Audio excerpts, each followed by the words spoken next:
Alright, so we are back, and remember the first thing I said we needed to do was create,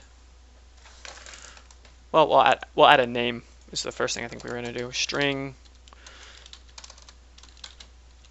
name equals, and then we'll set the default name to like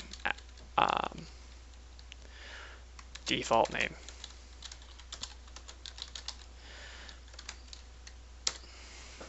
And then the next thing we'll do is we have to actually create an instance of our blueprint. So now we get to breathe life, quote unquote, into our new object.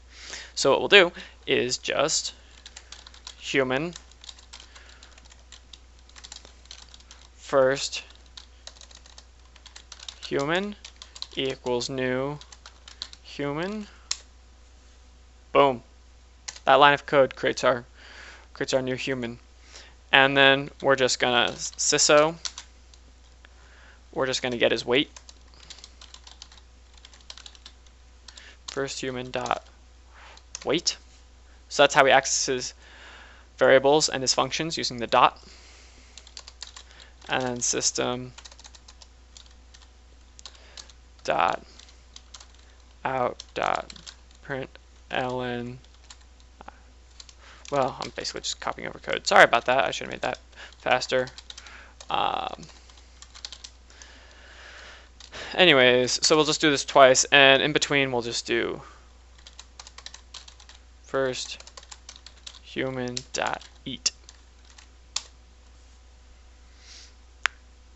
And it needs an integer. So when we run this, perfect. So basically it creates a new human, prints out his weight, which is default 10, and then he eats something, and now it's 15. So another thing we have to do, another thing I talked about really was a constructor. And a constructor is just a special function in charge of creating our human. So all we have to do is create a constructor is public void human. It doesn't like this for some reason. Okay, it doesn't want the void because it actually does return human.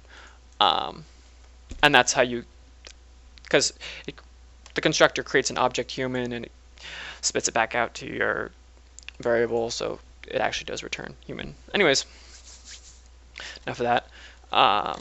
So basically when we just